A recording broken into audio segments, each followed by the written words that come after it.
1950 का दशक। पश्चिम बंगाल का पुरुलिया।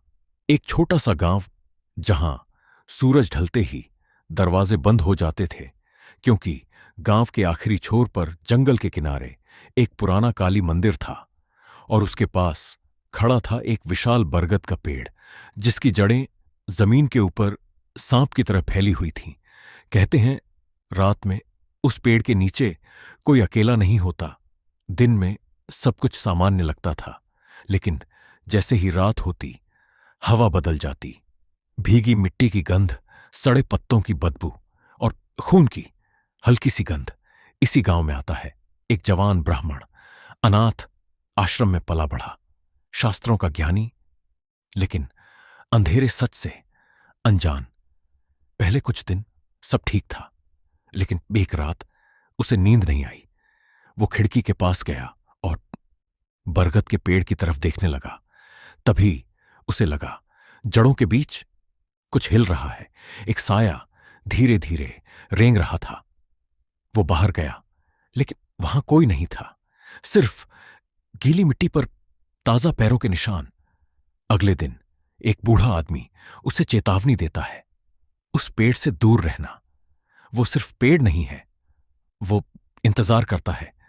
इसी बीच गांव में खबर फैलती है, एक लड़की गर्भवती है, अकेली, बेसहारा। लोग उसे दोषी ठहराते हैं, उसे अपमानित करते हैं। वो रोती है, मैंने कुछ गलत नहीं किया। लेकिन गांव को सच नहीं चाहिए था, उन्हें चाहिए था एक दोषी। अगली रात बरगद के नीचे भीड़ जमा होती है। लालटेन की रोशनी कांप रही थी। लड़की को घसीट कर लाया जाता है। उसकी चीखें रात को चीर रही थीं। ब्राह्मण सब देख रहा था। उसके कदम आगे बढ़े, लेकिन डर ने उसे रोक दिया। लड़की को जड़ों से बांध दिया जाता है और फिर इंसान नहीं रही। एक आखिरी चीख और सन्नाटा। उस रात के बाद सब बदल गया। जो लोग वहां थे एक एक करके मरने लगे। एक आदमी रात को घर लौट रहा था। उसे लगा कोई पीछे चल रहा है।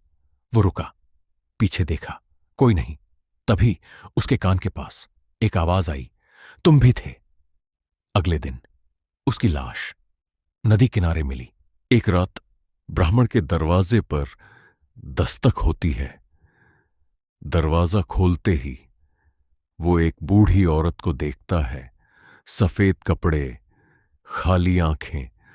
वो कहती है, न्याय शुरू हो चुका है, और गायब हो जाती है। उस रात ब्राह्मण सो रहा था। अचानक वो उठता है।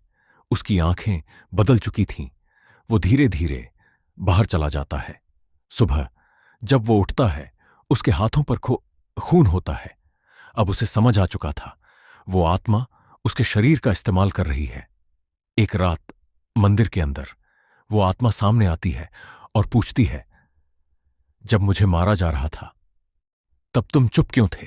तुम चुप क्यों थे? ब्राह्मण कुछ नहीं बोल पाता, क्योंकि चुप रहना भी एक अपराध होता है। आखिरकार उस लड़की का श्राद्ध किया जाता है, मंत्र गूंजते हैं, सब शांत हो जाता है। लेकिन कुछ दिनों बाद वो ब्राह्मण गायब हो जाता है। आज भी अगर कोई उस मंदिर के पास जाता है तो उसे अपने पीछे एक और कदमों की आहट सुनाई देती है, और मंदिर की घंटी अपने आप बजने लगती है।